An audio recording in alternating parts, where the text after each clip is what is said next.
नमस्कार दोस्तों, मैं सुनील कुमार आपके अपने YouTube channel fact with S K पर बहुत बहुत स्वागत करता हूं।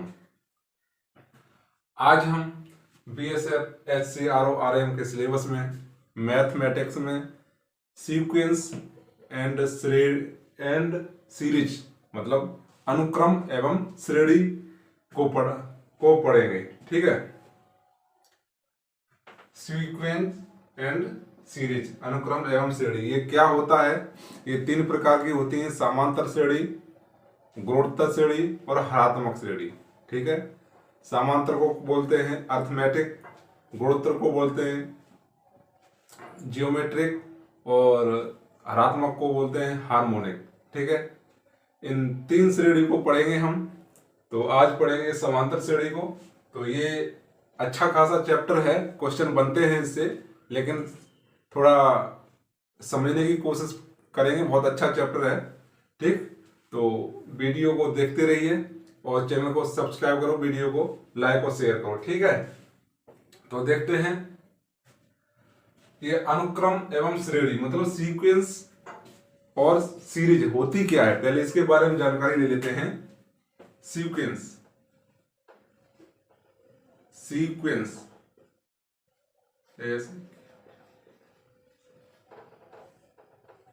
अनुक्रम, इसको बोलते हैं अनुक्रम। ठीक है, इंग्लिश और हिंदी का शब्द दोनों साथ साथ में लेके चलना पड़ेगा क्योंकि डिस्क्रिप्टिव में कोई परेशानी ना हो। ठीक है, वो तो इंग्लिश में आता है। ठीक, सीक्वेंस क्या होता है? श्रेणी वो अनुक्रम ऐसी संख्याएं जो किसी नियम से, ऐसी संख्याएं जिनको किसी एक निश्चित क्रम में हो, मतलब ऐसी संख्याएं जो किसी एक निश्चित क्रम में हो तथा जिनकी रचनाएं किसी नियम से हो। ठीक है, वो तो बोलते हैं अनुक्रम या सीक्वेंस। ऐसी संख्याएं जो किसी एक निश्चित क्रम में हो और जिनकी रचनाएं, मतलब जो दी हैं उनकी रचनाएं किसी नियम द्वारा हो। ठीक है, तो उसको तो बोलते हैं अनुक्रम। ठीक, अनुक्रम, इसको बोलेंगे अनुक्रम। तो एग्जाम्पल के लिए बताता हूं क्या होता है। जैसे 2 4 6 8। अब देखिए ये सीरीज, ये सीक्वेंस क्या है? मैंने क्या बोला? ऐसी संख्याएं जो किसी एक निश्चित क्रम में है। तो ये एक निश्चित क्रम है 2 4 6 8, और इनकी रचना क्या है? देखो, 2 के बाद 4, 4 के बाद 6, 6 के बाद 8। रचना क्या है? प्लस में है सब। और ये मतलब 4 के 2, इनमें कितने का डिफरेंस है? 4 के बाद 2 के बाद 4, 4 के बाद 6, 6 के बाद 8, मतलब 2 2 का फर्क है। ये तो हो गई सीक्वेंस। ठीक है, अब सीरीज क्या होती है? सीरीज, श्रेणी क्या होती है? अनुक्रम को ही बीच में प्लस या माइनस करके लिख दो तो वो ही श्रेणी कहलाती है। जैसे इसी को लिख दो, 2 + 6 प्लस 2 + 4 + 6 + 8, आगे डॉट डॉट चलता रहेगा। ठीक है, तो ये तो हो गई सीरीज और ये हो गई सीक्वेंस। आगे समझ में क्या फर्क होता है इसमें अनुक्रम और सीरीज में? एक और बात मैं बता दूं, देखिए, अगर डिस्क्रिप्टिव टेस्ट में अगर क्वेश्चन आता है इससे सीरीज का, तो अनुक्रम वाला आएगा। प्लस मुश्किल होगा, लेकिन ये वाले ज्यादा सवाल आएंगे। ये दे देगा 8 10, ये इसमें गायब कर देगा। ठीक है, ये खाली जगह पूछ लेगा। ये रीजनिंग में भी होता है, लेकिन इसको मैथमेटिकल रीजनिंग बोलते हैं। ठीक, तो इसमें ये वाला पूछ लेगा, यहाँ क्या आएगा। तो ये अनुक्रम हो गया, सीक्वेंस हो गया। ठीक है, तो सीक्वेंस और सीरीज आ गया समझ में क्या होता है। अब मैं आपको बताऊंगा, हम पढ़ेंगे सीरीज। सीक्वेंस तो यही होता है और सीक्वेंस श्रेणी मिलते जुलते होते हैं। तो हम श्रेणी पढ़ेंगे, समांतर श्रेणी, गुणोत्तर श्रेणी और हरात्मक श्रेणी। ठीक, आज मैं आपको समांतर श्रेणी की प्रॉपर्टीज कराऊंगा। ठीक, उसके फिर एग्जाम्पल हैं, कुछ क्वेश्चन हैं, वो भी बताऊंगा। थोड़ा बड़ा चैप्टर हो जाएगा, लेकिन बहुत अच्छा है, बहुत अच्छा लगता है इनको सीक्वेंस एंड श्रेणी में। मैं आपको वही चैप्टर करा रहा हूं जो SCRO-RM में आने वाले हैं, कोई अलग हटके नहीं कराऊंगा, ठीक है। इससे क्वेश्चन बनते हैं, पिछले 2-3 पेपरों में मैंने देखा है 1 या 2 क्वेश्चन आता है, ठीक है। नॉर्मल सा क्वेश्चन आता है, लेकिन इसकी डीपली गहराई से पढ़ेंगे ताकि डेस्क्रिप्टिव में कोई परेशानी ना हो, ठीक है। चलो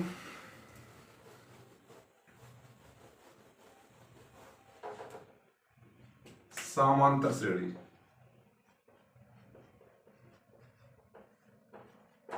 समांतर श्रेणी, अर्थमेटिक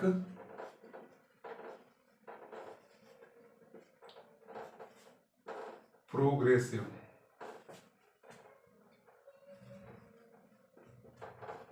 प्रोग्रेशन या प्रोग्रेसिव एक ही बात है, ठीक है। इसको पढ़ेंगे। पहचान क्या है इसकी, कैसे पहचाने कि ये समांतर श्रेणी है, ठीक है। सबसे पहले हम ये देखेंगे पहचान कैसे करेंगे कि ये समांतरी श्रेणी है, ठीक है। तो देखिए इसकी पहचान ये होती है किसी अनुक्रम या श्रेणी का, ठीक है। मैं दोनों बात बोलूंगा, अनुक्रम भी दे सकता है या श्रेणी भी दे सकता है, सीक्वेंस या सीरीज कुछ भी दे सकता है। किसी अनुक्रम या श्रेणी का दूसरे वाले पद से पहला पद घटाने पर समान संख्याएं प्राप्त हों तो वो समांतर श्रेणी कहलाती है। छोटी सी बात है पहचानने वाली। किसी सीक्वेंस या वो सीरीज में दूसरे वाले पद से पहला पद घटाने पर समान संख्या प्राप्त हों तो वो क्या कहलाएगा, समांतर श्रेणी। एग्जाम्पल लिखिए 1 2 3 4 5, ठीक है। ये एग्जाम्पल है, ठीक। अब मैंने क्या बोला, किसी सीक्वेंस या श्रेणी, कोई हो सकता है सीक्वेंस है ये, या कोई श्रेणी भी हो सकती है, उसमें दूसरे वाले पद से पहला पद घटाने पर समान संख्या प्राप्त होना चाहिए। अब 2 में से 1 घटाओ, ये दूसरा वाला पद है, 2 में से 1 घटाओ 1 बचेगा, इसमें से ये घटाओ 1 बचेगा, इसमें से ये घटाओ 1 बचेगा, इसमें से ये 1 घटाओ 1 बचेगा। तो सब में समान संख्या, मतलब समान संख्या प्राप्त हो रही है, हमको 1 प्राप्त हो रहा है, तो ये कौन सी श्रेणी हो गई, समांतर श्रेणी। इसको AP लिखते हैं, शॉर्ट में लिखते हैं AP, ठीक है। इसको AP ही बोलूंगा मैं, आप समझ जाना ये समांतर श्रेणी है, ठीक। पहचान प्राप्त हो गई। और एग्जांपल बताता हूं मैं, और एग्जांपल लिख लीजिए इसके 6 9 ऐसे ही लिखते जाएंगे 15, ठीक है। अब देखिए इसमें से इसको हटाओ, दूसरे वाले से पहला पद घटाते हैं, इससे इसको हटाओ 3, इससे इसको हटाओ 3, इससे इसको हटाओ 3, ठीक है। ये तो आपको पहचान प्राप्त हो गई ना, कैसे पहचानेंगे समांतर श्रेणी को, ठीक। चलो अब इसकी देखते हैं प्रॉपर्टीज। इसकी प्रॉपर्टीज क्या है। प्रॉपर्टीज से पहले मैं आपको उसके जो इसमें चिन्ह जो यूज होते हैं उनके बारे में जानकारी दे देता हूं, ठीक है। जो पूरी समांतर श्रेणी में यूज होंगे उनको मैं आपको बताता हूं। देखिए जहां मैं लिखूंगा ए को डिनोट करेंगे प्रथम पद, मतलब ये श्रेणी का प्रथम पद होगा, ठीक है। प्रथम पद इसको लिख दो फर्स्ट टर्म, ठीक है। फर्स्ट टर्म TER है, ठीक है। डी, एक डी भी यूज होता है।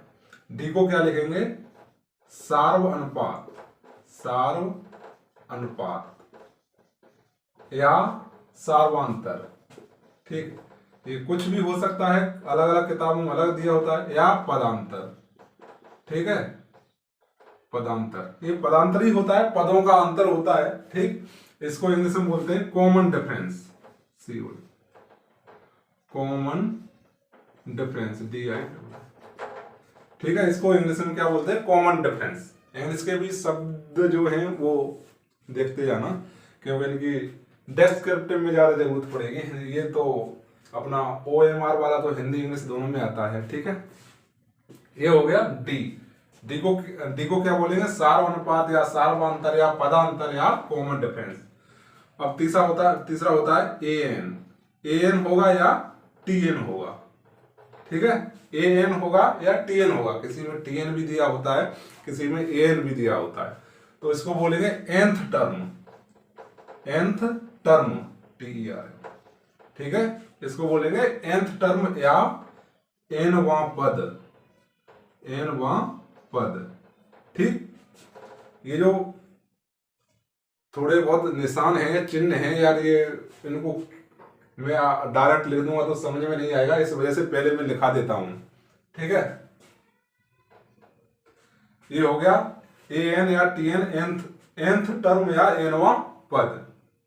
अब होगा एस एन, इसको क्या बोलेंगे, nth n पदों का योगफल, सम ऑफ nth टर्म, ठीक है, ऐसे लिख दो, सम ऑफ nth टर्म, ठीक।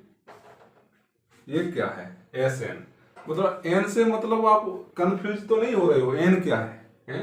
एन ऐसे है जैसे मान लीजिए 50 पदों का योगफल, तो एस 50 आ जाएगा, ठीक है। एनवां टर्म मतलब कौन सा टर्म, तो हो जाएगा 15वां टर्म, तो एन कोई एक संख्या है, उसमें दिया होगा, ठीक है, एन से घबराना नहीं है, ठीक। nth टर्म वो एस एन क्या हो जाएगा, 50वां पद, 20वां पद, वो ये हो जाएगा 20वां पद, ये हो जाएगा, यहां लिखा होगा 20 पदों का योगफल या 15 पदों का योगफल, तो एस एन बराबर 15 पदों का योगफल दिया होगा, वो होगा, ठीक है। मैं आगे अच्छी तरह से बताऊंगा इसको, पहले इसको नोट कर लो और समझ लो अच्छी तरह से। एल होता है, एक एल भी दिया होगा, एल बराबर अंतिम पद या लास्ट टर्म, ठीक है। और लास्ट टर्म क्या होता है, किसी श्रेणी का अंतिम पद दिया होगा, ऐसे लिखा होगा, किसी श्रेणी का अंतिम पद 50 है तो n पदों का योगफल, ऐसे कुछ दिया होगा, क्वेश्चन में बता दूंगा, ठीक है। n तो मैंने बता ही दिया, n बराबर क्या होता है, पदों की संख्या, ठीक है। Number of term, NUMBER, number of terms, ठीक है। तो ये इतने यूज होते हैं शब्द शॉर्टकट में, तो इनको आप नोट कर लो, समझ लो, ठीक है। चलो उतार लो इसको, स्क्रीनशॉट ले लो।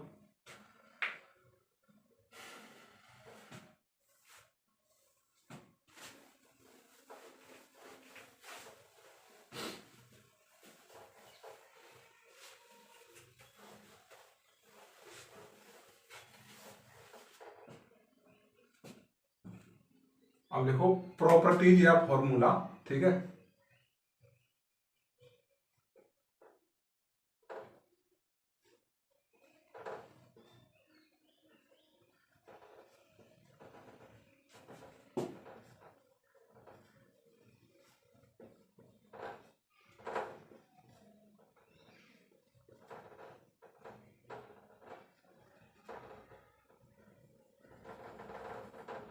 ठीक है, प्रॉपर्टीज या फॉर्मूला कोई एक ही बात है, ठीक है। नंबर 1 प्रॉपर्टीज या फॉर्मूला होता है,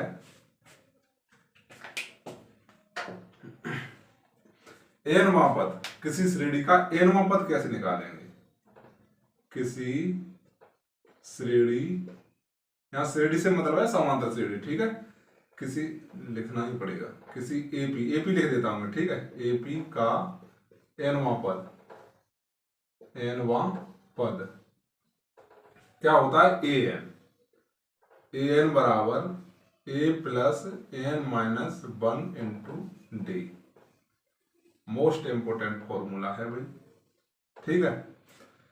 किसी एपी का एनवां पद कैसे निकालेंगे, एनवां पद क्या होता है, ए एन, ठीक है, ए एन बराबर A plus N minus 1 into D, A N की जगह टी एन भी हो सकता है, ठीक है। तो ए क्या है इसमें, प्रथम पद, और डी क्या है, सार्वंतर, और एन क्या है, पदों की संख्या, ठीक है। इसी से और निकालना चाहो ये तो फर्स्ट हो गया। दूसरा इसी से रिलेटेड हो जाएगा, अगर हमको ये एनवा पद दिया है, ए दिया है, तो डी कैसे निकालेंगे? तो इसी को सॉल्व कर देते हैं। ए एन बराबर A plus N minus one D. तो मान लीजिए डी कैसे निकालेंगे? तो डी बराबर A N minus A upon N minus one. ठीक है, सार्वंतर इसको बोलते हैं, सार्वंतर। एक ये फॉर्मूला हो गया डी निकालने का। ठीक है, सार्वंतर। तीसरा क्या हो जाएगा इसी से? ए कैसे निकालेंगे? प्रथम पद कैसे निकालेंगे? ठीक है, यहां लिख दो ए बराबर प्रथम पद में इसी बार लिखूंगा, फिर बाद में बार बार नहीं लिखूंगा। ठीक है, डी बराबर सार्वंतर,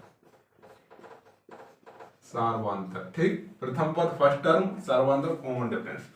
अब ए कैसे निकालेंगे? तो ए बराबर क्या होगा? यहां से निकाल लो, ए एन बराबर A plus N minus one D. तो हमें ए निकालना है। हो ए बराबर, ठीक है, तो क्या हो जाएगा? A N minus N minus one D. ठीक है, ये आ जाएगा ए बराबर। इसको इधर पहुंचा देंगे तो ए बराबर आ जाएगा। ठीक है, तो इसको उतारो, पहले स्क्रीनशॉट लो। ए को लिख देते हैं एन बराबर। ठीक है, ए आ जाएगा प्रथम पद, डी आ जाएगा सार्वंतर। तो चौथा और निकाल लो इधर से। यही एक ही फॉर्मूला से निकाल रहा हूं, बना रहा हूं मैं। ठीक है, ए एन बराबर A plus N minus one D बराबर एन बराबर क्या आ जाता है? वन प्लस, इसका गुणा करना पड़ेगा पूरा, कोई नहीं, गुणा कर लो पहले, बराबर A plus N D minus D. ठीक है, ए एन, तो इसको इधर ले आओ पूरे को। तो ए बराबर ना एन डी बराबर A N minus A plus D. ठीक है, तो डी बराबर क्या हो जाएगा? A N minus A plus D, ना एन निकाल रहे हैं ना, एन बराबर डी, ये आ जाएगा। ठीक है, फॉर्मूला एक ही फॉर्मूले से बने हुए हैं ये। ठीक है, तो इसको उतारो। ओके, स्क्रीनशॉट ले लो या फिर उतार लो, इसको समझ लो। मैं क्वेश्चन अच्छी तरह से, इसके एग्जाम्पल और क्वेश्चन दोनों कराऊंगा। ठीक, इसको ए एन को एल भी लिख सकते हैं। एल बराबर A plus N minus one D. ठीक है, ये भी एक फॉर्मूला बन जाता है लास्ट टर्म। ठीक है, ए अगर लास्ट टर्म दिया हुआ या एन मा पद, एक ही बात हो जाएगी। जब क्वेश्चन बनेगा तो बताऊंगा। ठीक, चलो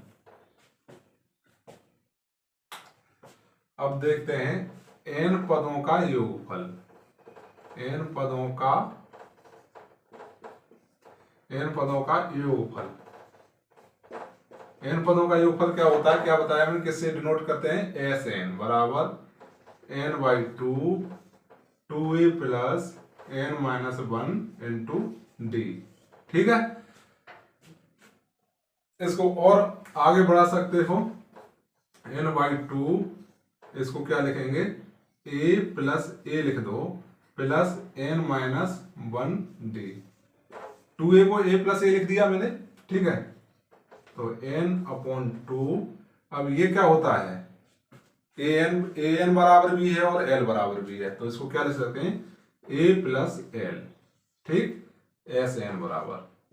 ठीक है, ये हो गया। ठीक, क्या है ये? एन पदों का योगफल। बोल देगा 50 पदों का योगफल, 30 पदों का योगफल, तो ये निकालेंगे, ये वाला फॉर्मूला। और ये एनवां पद कौन सा? 15वां पद। ये फर्क समझ लो इसमें। ठीक है, फर्क समझ लिया तो सामान्य श्रेणी कुछ नहीं है। एन पदों का योगफल 50 पदों का योगफल, और ये बोल देगा एनवां पद तो 50वां पद क्या है। ठीक, ये है इसमें डिफरेंस। तारो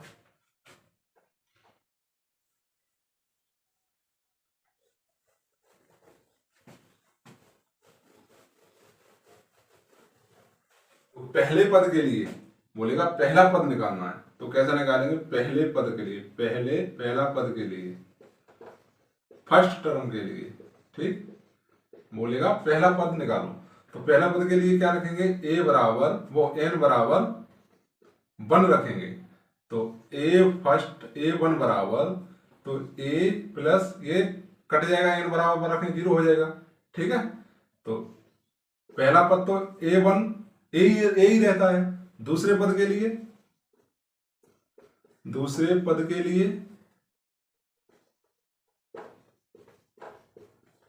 n बराबर 2 रखेंगे, इसमें n बराबर 2 रखेंगे, तो क्या हो जाएगा? n बराबर 2, a2 दूसरा पद, ठीक है। तो a प्लस n की जगह 2 माइनस 1 और d, ठीक। तो a2 बराबर a प्लस d, ये दूसरा पद हो गया। इसी तरह से तीसरा पद,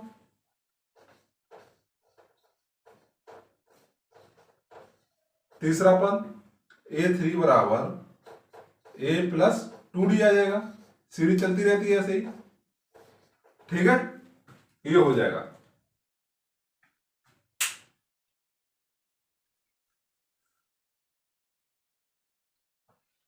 ठीक, तो क्या जैसे श्रेणी को मानते हैं तो यहां लिखेंगे व्यापक समांतर श्रेणी। जैसे कोई श्रेणी दी है, वो अगर श्रेणी को हमें मानना है तो क्या मानेंगे? तो क्या हो, प्रथम पद a मानते हैं, दूसरा पद a प्लस डी मानते हैं, तीसरा पद a प्लस 2d मानते हैं, और चौथा पद a प्लस 4d मानते हैं, वो 3d मानते हैं। देखिए, और आगे बढ़ता जाएगा, कोई दिक्कत नहीं। कैसे इसमें पहचान करेंगे? पहला पद a, दूसरा पद a प्लस डी, तीसरा पद a प्लस 2d और चौथा पद a प्लस 3d, ठीक है। देखिए, पहला पद है तो a, दूसरे में a प्लस डी, एक कम है d का गुणांक, और दूसरे में तीसरा पद में 2 है तो तीसरे से एक कम है d का गुणांक, ऐसे करके मानेंगे इसको, ठीक है। अगर कोई समांतर श्रेणी हमें माननी है तो a plus D, a plus 2d, a plus 3d ऐसे मानेंगे, ठीक। ये है पहला पद, दूसरा पद, तीसरा पद, चौथा पद, ऐसे ही पांचवा पद चलता रहेगा, ठीक। जैसे मान लीजिए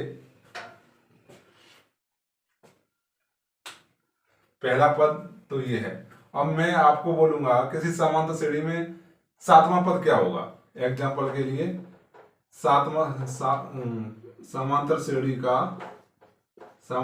का सातवां पद क्या होगा, ठीक है। मैं आपसे बोल रहा हूं सातवां पद क्या होगा, ऐसे ही क्वेश्चन आ जाए, समांतर श्रेणी का सातवां पद क्या होगा, तो सातवां पद क्या मानते हैं हम? a प्लस 7 मानेंगे क्या है? नहीं, एक कम मानेंगे 6d, ठीक है। ये सातवां पद हो गया समांतर श्रेणी का, ठीक। अब पांचवा पद क्या मानेंगे? पांचवा पद क्या होगा? a प्लस 4d, एक कम हो जाता है, ठीक है। ये है इसका, तो इसको उतार लीजिए।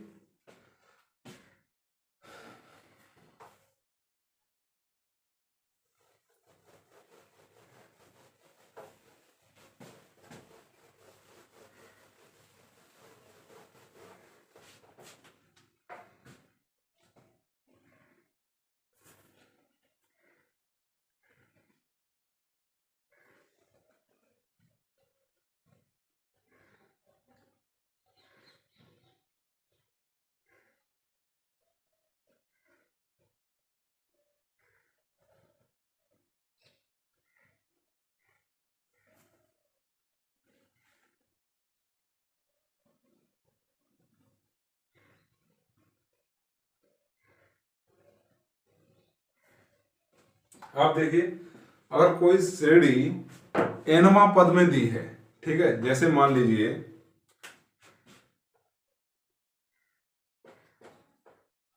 ये दिया है, कोई श्रेणी है समांतर श्रेणी a प्लस एन डी, ये कोई समांतर श्रेणी है। तो हम इसको कैसे पहचानेंगे, ये समांतर श्रेणी है। ठीक है, समांतर श्रेणी में n प्लस डी होगा और ये a होगा साथ में। ठीक, वो समांतर श्रेणी होगी। ठीक है, जैसे ए एन बराबर ए प्लस एन डी। ठीक, तो ये समांतर श्रेणी है। ठीक है, अगर मतलब nवां पद दिया है, वैसे तो समांतर श्रेणी जो 2 4 6 8 ऐसे करके हो जाएगा, वो भी एक ही बात है। nवां पद दिया है, जैसे 5वां पद है। ठीक, तो a प्लस 4d, ये समांतर श्रेणी है। ठीक, और किसी ने ऐसे दे दिया है a plus n square d, तो ये समांतर श्रेणी नहीं है। ठीक है, कहने का मतलब मेरा ये है d का गुणांक n होना चाहिए, न कि n स्क्वायर होना चाहिए, तो वो समांतर श्रेणी होगी। ठीक है, अगर n स्क्वायर है तो वो समांतर श्रेणी नहीं है। d का गुणांक हमेशा n ही रहेगा, एक ही अचर संख्या रहेगी, उसका स्क्वायर नहीं होगा। ठीक है, तो ये अब देखिए समांतर श्रेणी में कॉमन डिफरेंस या सार्वंतर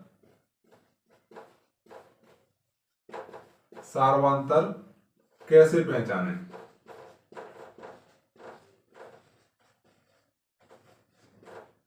सार्वंतर कैसे पहचाने,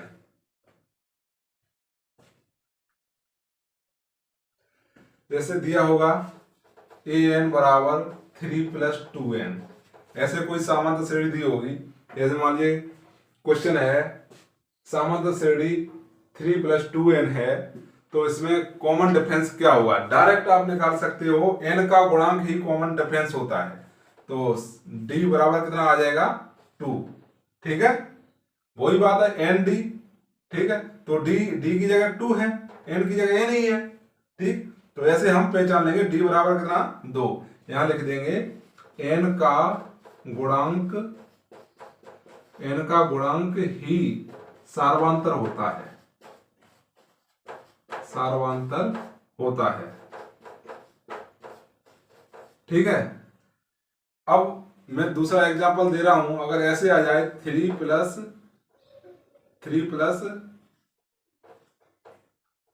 4n स्क्वायर। ठीक, तो क्या करेंगे, ये समांतर श्रेणी पहले तो है ही नहीं। ठीक है, जब समांतर श्रेणी नहीं है तो उसका सार्वंतर भी नहीं होगा, क्योंकि समांतर श्रेणी तो इस फॉर्म में होती है a प्लस एन डी में। ठीक है, n स्क्वायर नहीं होता इसका। ठीक,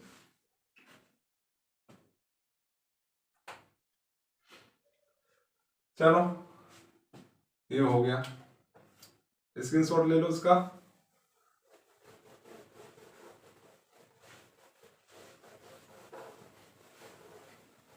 फैक्ट बता देता हूं, फैक्ट।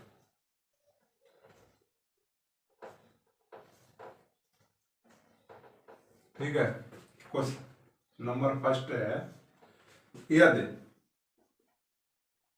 किसी श्रेणी का समांतर, देखो एपी लिखना पड़ेगा, एपी का पीवां पद क्यू है तथा क्यूवां पद पी है, तब एनवां पद होगा। एनवां पद क्या होगा, एनवां पद होगा। ठीक है, एनवां पद क्या हो जाएगा, टीएन बराबर TN minus T Q upon N minus 1 N minus Q बराबर TP minus T Q P minus Q. ठीक है, कोई एक हो सकता है। ठीक है, जैसे यदि किसी समांतर श्रेणी का पीवां पद क्यू है तथा क्यूवां पद पी है, तब एनवां पद पूछेगा, 5वां पद क्या होगा, तो T5 बराबर T5 minus T Q upon N minus Q बराबर TP minus T Q upon P minus Q का पीवें पद का पी गुना तथा क्यूवे पद का क्यू गुना बराबर हो, ठीक है, बराबर हो तब, ठीक है, इस कंडीशन में हो, जैसे P और TP, मतलब P वे पद का P गुना बराबर Q वे पद का Q गुना, ये कंडीशन हो तब क्या होगा, TP प्लस Q बराबर 0। कहने का मतलब ये है, यदि AP का P वे पद का P गुना Q वे पद का Q गुना बराबर हो तब P प्लस Q वहां पद क्या होगा, 0 होगा डायरेक्ट, ठीक है। ऐसी कंडीशन में P प्लस Q वहां पद क्या होगा, 0, ठीक। इसका मैं नमूने बाद में कराऊंगा, पहले प्रॉपर्टी लिख लो, ठीक है। चलो इस पे लिख देते हैं। आगे प्रॉपर्टी है,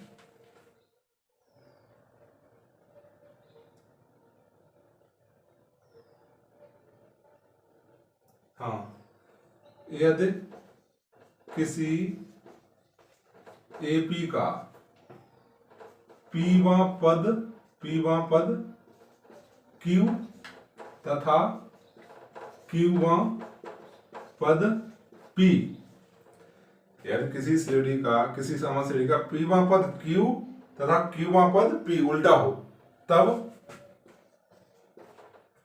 तब P प्लस Qवां पद क्या होगा, मतलब P प्लस Qवां पद, ये हो गया P प्लस Qवां पद बराबर 0, ठीक है। इसमें क्या था, यदि AP का P वे पद का P गुना और Q वे पद का Q गुना बराबर हो तब P प्लस Qवां पद 0। अब ये बोला यदि किसी AP का Pवां पद Q हो और Qवां पद P हो तो P प्लस PQ बराबर 0, मतलब P प्लस Q बराबर 0। दोनों में फर्क है, ये बोला Pवां पद बराबर Q, तो ये हो जाएगा, मतलब TQ बराबर दे रखा है, वो TP बराबर दे रखा है Q, ठीक है, और TQ बराबर दे रखा है P। अगर ऐसी कंडीशन होती है तो T प्लस Q बराबर 0, अगर ऐसी कंडीशन होती है तो तब भी T प्लस Q बराबर 0, ठीक है। यहां से अगर nवां पद पूछ ले, कोई संख्या पूछ ले, nवां पद, तो इसको इसमें घटा देंगे, ठीक है। तो nवां पद बराबर क्या हो जाएगा, P plus Q minus n, ठीक। बहुत अच्छी अच्छी प्रॉपर्टी है, इनका अगर सॉल्व करोगे ना तो पूरा बोर्ड भर जाएगा, ठीक है। ये शॉर्ट में हो जाता है, ठीक है। चलो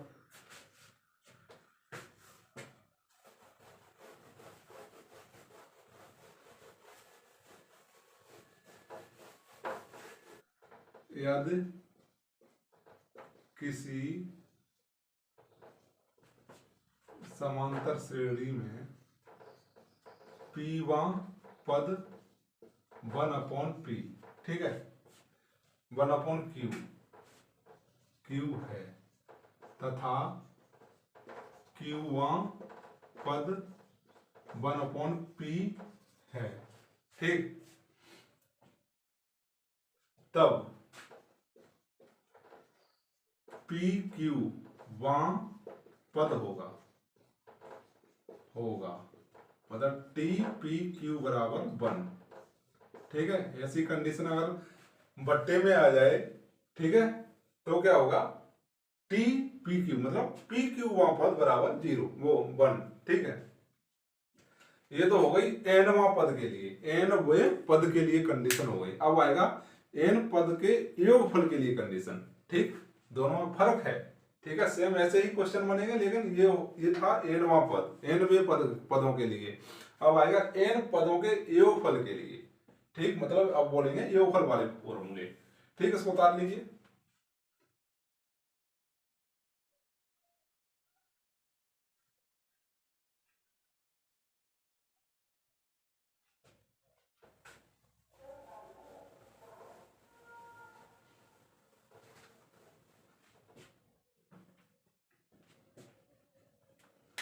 यदि n पदों का योगफल एस एन हो तब Tn मतलब nवां पद क्या होगा, तब Tn nवां पद होगा Sn माइनस Sn-1। ठीक है, ये बोल दे यदि n पदों का योगफल मतलब 50 पदों का योगफल 75 है तो 20वां पद क्या होगा, तब ये फॉर्मूला लेकर के आ जाएगा। ठीक है, ऐसे माइंड में याद रखने हैं। ठीक है, अब देखिए समांतर श्रेणी के n पदों का योगफल किस कंडीशन में होता है, वो पहले मैंने बताया, वो भी होता है, और उसको हल करेंगे तो ये आ जाएगा an² प्लस bn। ठीक है, bn। ठीक, इसको आप अभी नोट करते रहिए, इनको बिल्कुल अच्छी तरह से यूज करना सिखाऊंगा क्या होता है।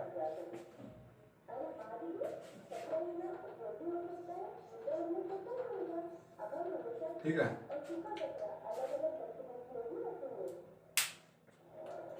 समांतर श्रेणी के n पदों का योगफल Sn बराबर an² प्लस bn है। तो इसको रिमार्क में क्या लिखेंगे, n पदों के योगफल के लिए AP की पहचान है ये। ठीक है, जैसे कोई श्रेणी दी है योगफल में, n ऐसे बोल देगा 50 पदों का योगफल ये दे रखा है, तो उसकी पहचान क्या करेंगे, ये समांतर श्रेणी के योगफल है क्या गुणोत्तर श्रेणी का है। ठीक है, तो ये पहचान होगी, इस कंडीशन में बना होगा। ठीक,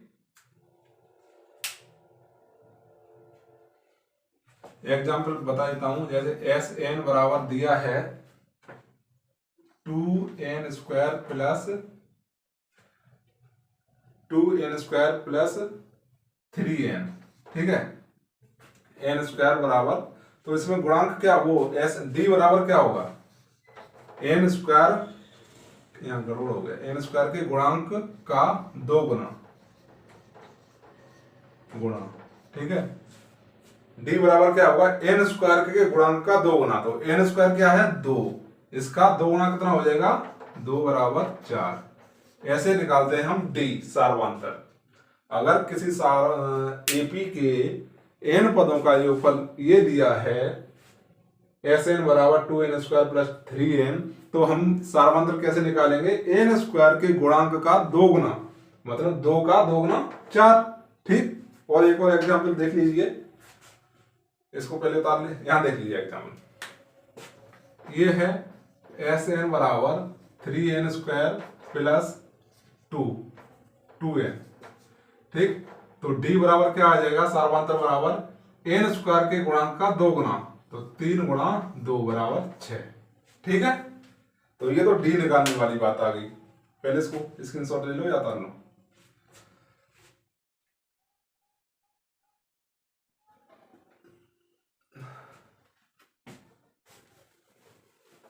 अब d तो हमने निकाल लिया, n पद के योगफल की श्रेणी का। अब हमें प्रथम पद निकालना है, a बराबर, मान लीजिए प्रथम पद निकालेंगे तो n बराबर a रख दो। n बराबर a रखने पर इसी श्रेणी को ले लीजिए, तो प्रथम पद क्या हो जाएगा, तो n बराबर 1 रखेंगे, 1 हो जाएगा, 1 हो जाएगा, 3 और 2 5 हो जाएगा। ठीक है, ये तो प्रथम पद। दूसरा पद निकालोगे n बराबर 2 रख दो, तीसरा पद निकालोगे n बराबर 3 रख दो, चौथे के लिए 4 रख दो, बस ये हो गया। तो a और d हमको ऐसे निकालना है n पद की योगफल की श्रेणी में। ठीक है, अब मान लीजिए Sn बराबर दिया है 2 plus 3n² plus minus plus 2n।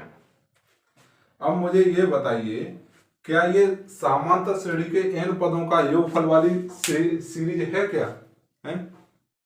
समांतर श्रेणी के n पदों के योगफल वाली श्रेणी है क्या, है? क्या पहचान बताई थी मैंने, एस एन बराबर होगा आपके पास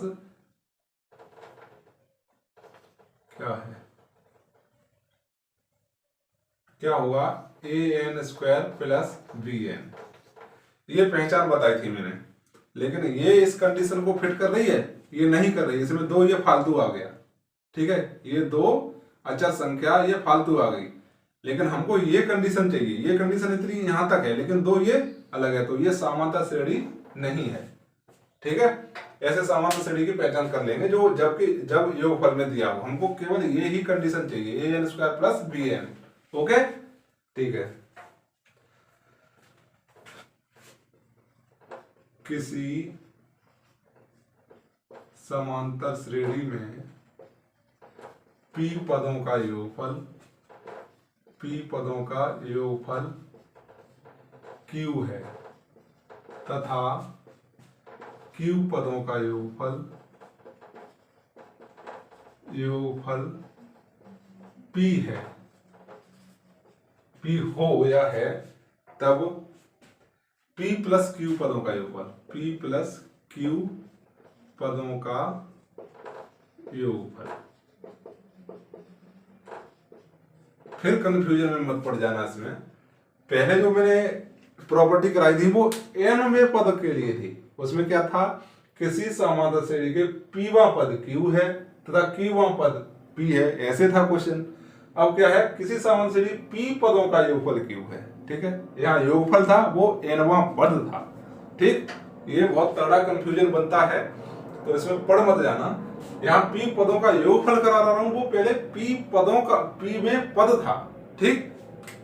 तो तब क्या होगा, किसी समांतर श्रेणी के p पदों का योगफल q पदों का योगफल p, तब p प्लस q पदों का योगफल क्या होगा, तो क्या होगा 0, ठीक है। तब ऐसी कंडीशन में 0 होगा,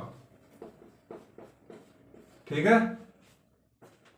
ये बहुत तगड़े पूरा बोर्ड भर जाएगा तब ये सॉल्व होगा। मैं सॉल्व करा के भी दिखाऊंगा, शॉर्टकट करके भी दिखाऊंगा, ठीक है। अगला देखो,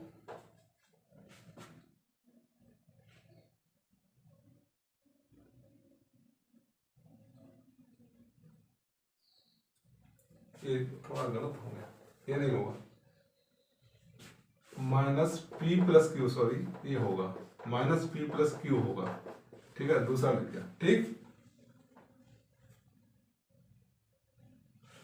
ये बराबर वाली कंडीशन में आ जाता है, ठीक। अब मान लीजिए किसी समांतर श्रेणी p पदों का योगफल q है तथा q पदों का योगफल p है। अब क्या होगा, किसी समांतर श्रेणी के p पदों का योगफल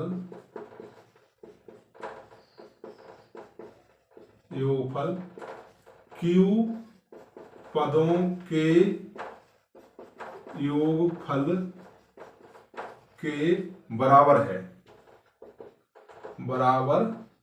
है, तब p प्लस q पदों का योगफल क्या होगा, ठीक है। तब p प्लस q पदों का योगफल क्या होगा, मतलब p प्लस q पदों का योगफल क्या होगा 0, ठीक है। तब होगा 0, ऐसे हो जाएगा s p प्लस q, ऐसे लिखते हैं, ठीक है। यहां क्या लिखेंगे, s p प्लस q, ठीक है। उसमें क्या लिखते थे, s n, s p q दिया होगा ठीक। उसमें क्या लिखते थे, a p प्लस q, ठीक है, t p प्लस q, ऐसे लिखते थे। वो था nवें पदों के लिए, ये योगफल के लिए है, ठीक है। ये उतार लीजिए, बहुत अच्छी प्रॉपर्टी है। अब इसी में उल्टा हो जाता है, चलो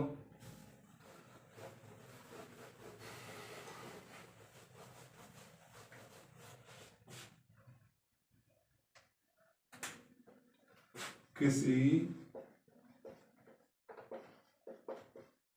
समांतर श्रेणी में p वां पद 1/p है, 1/q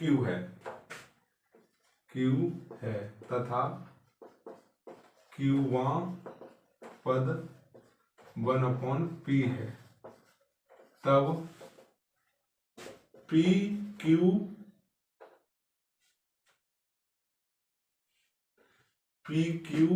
पदों का योगफल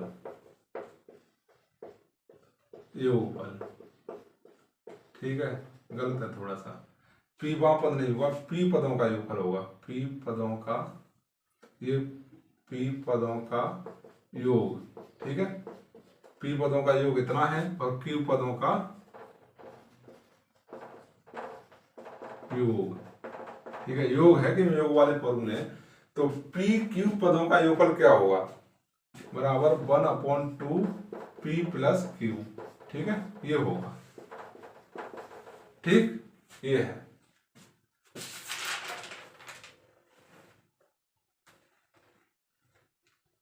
ठीक, ये उतार लीजिए।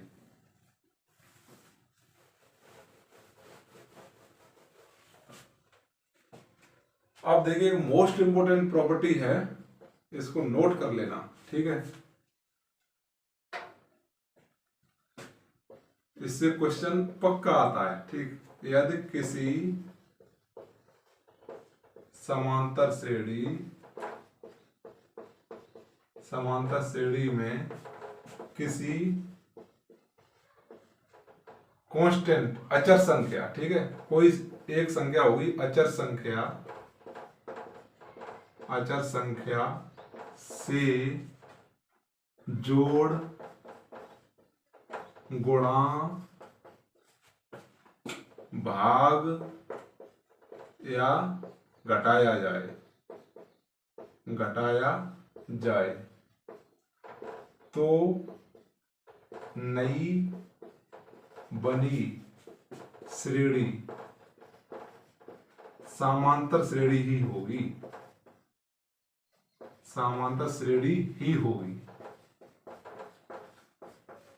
कुछ आया समझ में? ये बोल रहे हैं यदि किसी समांतर श्रेणी में किसी अचर संख्या से या तो जोड़ दो या तो उसे घटा दो या गुणा कर दो या भाग कर दो, कुछ भी कर दो, जो नई श्रेणी बनेगी वो समांतर श्रेणी ही होगी। ये क्वेश्चन पक्का आता है, ठीक है, घुमा फिर के पूछ लेगा। एग्जाम्पल इसका नमूना देख लीजिए, कोई समांतर श्रेणी है, मान लीजिए 2, इसी से समझाऊंगा मैं, 2 4 6 8, इससे समझाने में थोड़ा सरल पड़ता है, ठीक है, समझने में आसान रहता है। ये समांतर श्रेणी है, मैंने ये बोला है किसी अचर संख्या से जोड़ना है, पहले जोड़ के देखते हैं, इसमें +2 जोड़ देते हैं सब में, ठीक है, तो 4 हो जाएगा, 6 हो जाएगा, 8 हो जाएगा और ये 10 हो जाएगा। जोड़ने पर जो नई श्रेणी बनेगी वो समांतर श्रेणी होगी। समांतर श्रेणी बैठ रही है, देखो 6 से 4 गए 2, 8 से 6 गए 2, 10 से 8 गए 2, ये भी समांतर श्रेणी है, ठीक है। अब एक बार जोड़ दिया, अब एक बार घटा के देख लेते हैं, इसी श्रेणी में 2 लिखने की क्या जरूरत है, इसमें अब घटा के देख लेते हैं, ठीक है। कितना घटाओगे, कोई भी घटा दो, -1 घटा दो, कितना बचेगा, -2 में से 1, वो 2 में से 1 गया 1, 4 में से 1 गया 3, 6 में से 1 गया 5, 8 में देगा 7। अब देखो कौन सी श्रेणी बन रही है, समांतर श्रेणी है या नहीं। 3 में से 1 गया 2, 5 में से 3 गए 2, 7 में 5 गए 2, समांतर श्रेणी। ये तो कमाल हो गया, हैं? ये तो एक मैजिकल श्रेणी है, कुछ करो, चाहे जोड़ करो, गुणा करो, भाग करो, सब एक ही बात है, समांतर श्रेणी ही बनेगी। चलो जोड़ हो गया, गुणा हो गया, वो जोड़ हो गया, घटाया हो गया, गुणा करके देख लेते हैं।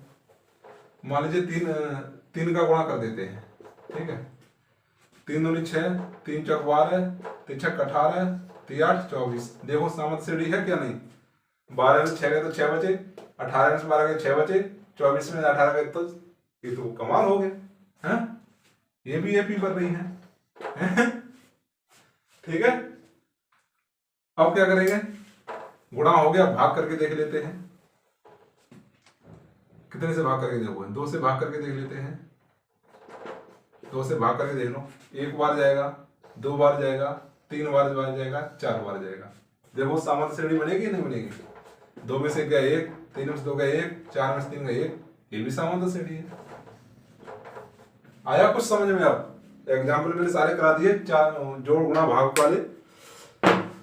तो अगर कोई श्रेणी दी होगी, एक्स वाई जेड कोई श्रेणी है, उसमें बोल देगा कि इसमें इस श्रेणी में अगर 2 का गुणा करने पर कौन सी श्रेणी प्राप्त होगी, या n का गुणा करने पर कौन सी श्रेणी प्राप्त होगी।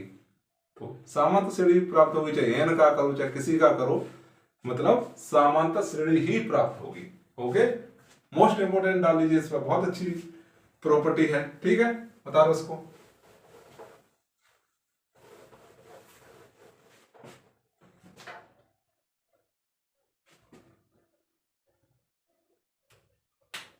एक और, किसी विषम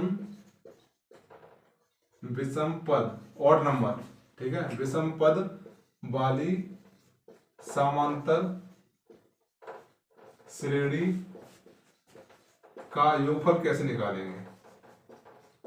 डायरेक्ट निकल जाएगा। ठीक है, जैसे विषम पद मान लीजिए 1 3 1 2 3 4 5, ये समांतर श्रेणी है क्या नहीं, ये बताइए। अब विषम पद मैंने ये नहीं बोला है कि ये विषम पद आएगा ये सम आ गया, ये नहीं बोला है। 1 2 3 4 5 मतलब पदों की संख्या विषम होनी चाहिए। ठीक है, ये जो पदों की संख्या है 5 है, पद n बराबर 5 है, तो ये विषम है, ये विषम होना चाहिए पदों की संख्या। अंदर क्या है उससे कोई मतलब नहीं है। ठीक है, यदि किसी विषम पद वाली समांतर श्रेणी का योगफल हम ज्ञात करेंगे तो कैसे करेंगे। विषम पद कौन से होने चाहिए, टोटल पद कितने हैं 1 2 3 4 5 है, तो n बराबर 5, 5 संख्या विषम है, तब कैसे योगफल निकालेंगे। एस एन बराबर हो जाएगा पदों की संख्या गुणा मध्य पद। ठीक है, मध्य पद, पदों की संख्या कितनी थी 5। ठीक है, और मध्य पद कौन सा बैठ रहा है इसका, ये बैठ रहा है 3 गुणा 3 बराबर 15। ठीक है, जोड़ लो 15 ही आ जाएगा। 1 और 2 3 और 3 6 4 10 5 15। ठीक है, ये हो गया। ये विषम में लागू होता है, सब में लागू नहीं होता है। ठीक है, इसको बता रहा हूं, किसी विषम पद वाली समांतर श्रेणी का योगफल कैसे ज्ञात करेंगे, पदों की संख्या इनटू मध्य पद। ठीक, बता लो।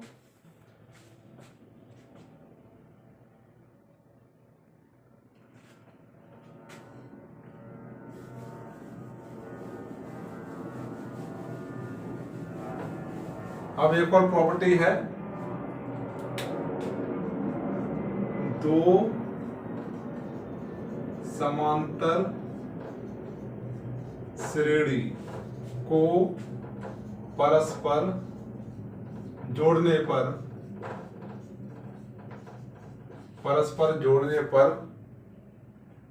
जोड़ने पर नई श्रेणी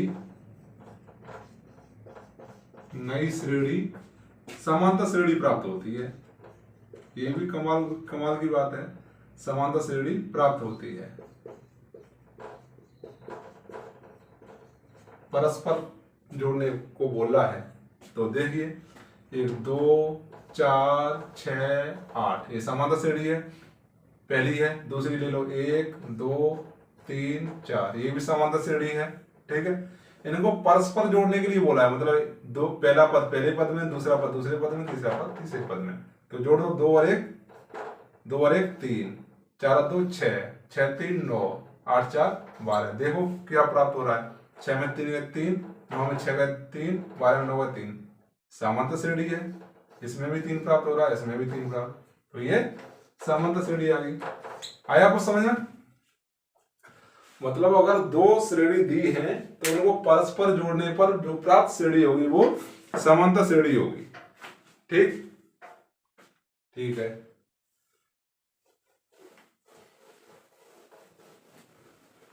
अच्छा, एक और पॉइंट रह रहा है, छूट रहा है, जो मोस्ट इंपोर्टेंट है, समांतर माध्य कैसे निकालते हैं। समांतर माध्य, किसी श्रेणी का समांतर माध्य कैसे निकालेंगे। अर्थमेटिक मीन, इसको एम से प्रदर्शित करते हैं a+b/2। ये भी निकाल लो, आ जाता है क्वेश्चन। ठीक है, ये भी एक फॉर्मूला ही है। ठीक,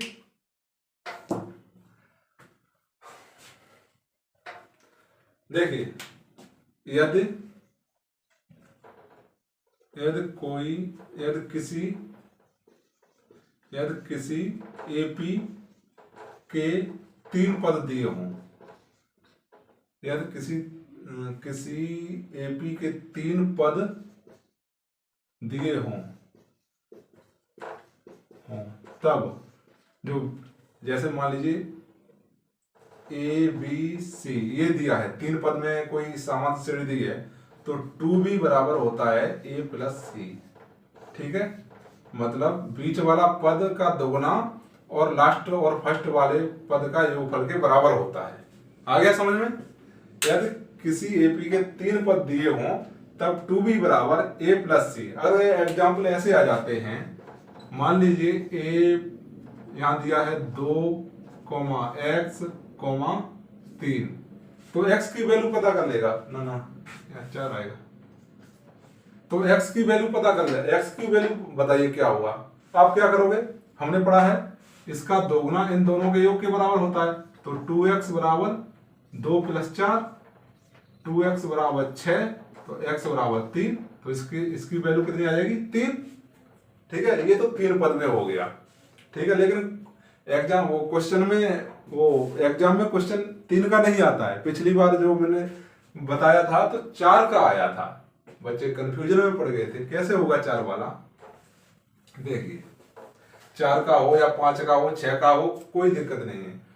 ऐसे क्वेश्चन आएगा, दी हुई श्रेणी में x का मान बताइए, तो x का मान 3 हो गया।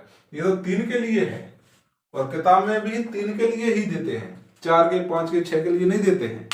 ठीक, तो वो कैसे मैं वो बताता हूं मैं। ठीक, देखिए कोई 4 पद में श्रेणी आ गई, 1, 2, 3, x, 5, 6, ये 4-5 पद में कितने में कोई दिक्कत नहीं। अब इसमें x का मान ज्ञात करवा रहा है। ठीक है, तो हमने तो भाई 3 पद के लिए पढ़ा है x का मान जो लुप्त संख्या होती है। ठीक है, आप अभी तो ऐसे बता दोगे ये से इतना आ जाएगा, लेकिन संख्याएं जटिल होंगी तो कैसे ज्ञात करोगे, वो उसके लिए बता रहा हूँ। ये तो मैंने सैंपल लिख दी है। ठीक है, ठीक, तो कैसे ज्ञात करेंगे, अगर 4 से 5, 6 पद वाली श्रेणी दी होगी तो हमको केवल ये ही देखना चाहिए। ठीक है, इसको ही हम देखेंगे। ठीक, आगे समझ में, बाकी हमें कोई मतलब नहीं है। ठीक, तो क्या होगा, ये इसका दोगुना 2x बराबर इसका योग। ठीक है, तो 3 प्लस 5, x बराबर 8/2 बराबर 4, तो x का मान कितना आ जाएगा 4। आ गया समझ में? ठीक है, अब मुझे लगता है कोई भी कितने भी पद वाली श्रेणी हो उसमें x का मान पूछ रहा है तो ऐसे निकाल लेंगे। ठीक, ये 3 के चक्कर में मत पड़ना कि 3 दिया है हमें तो 3 ही पढ़ाया गया है तो कैसे निकालेंगे। ठीक है, बता रहा हूं।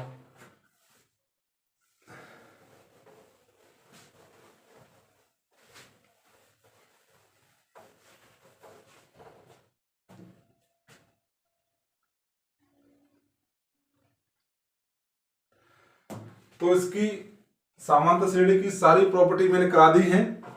तो अगले चैप्टर में इसके क्वेश्चन कम से कम मेरे हिसाब से इसके 30 क्वेश्चन तो होने चाहिए। ठीक है, कोशिश करूंगा ज्यादा से ज्यादा क्वेश्चन कराने की। ठीक है, ये प्रॉपर्टी एक बार अच्छी तरह से नोट कर लेना, समझना, और जब मैं क्वेश्चन कराऊंगा तो लिखता जाऊंगा प्रॉपर्टी जो कि याद हो जाए आपको। ठीक है, तो आज के लिए बस इतना ही। तो देखते रहिए वीडियो को, चैनल को सब्सक्राइब करो, वीडियो को शेयर और लाइक करो। ठीक है, और एक जानकारी मैं देना चाहता हूं, हमारे साथी हैं ये एडिटिंग करने वाले विनोद कुमार चौधरी। ठीक है, और ये जो कैमरामैन है जो कैमरा सेट किया है वो प्रवीण कुमार चौधरी। ठीक, तो हम 3 साथ आपस में मिलके वीडियो बनाते हैं। ठीक है, जब जब टाइम मिलता है तो। ठीक है, तो वीडियो को अधिक से अधिक शेयर करें, इनका भी मनोबल बढ़ता रहे। ठीक, okay, thank you, bye bye.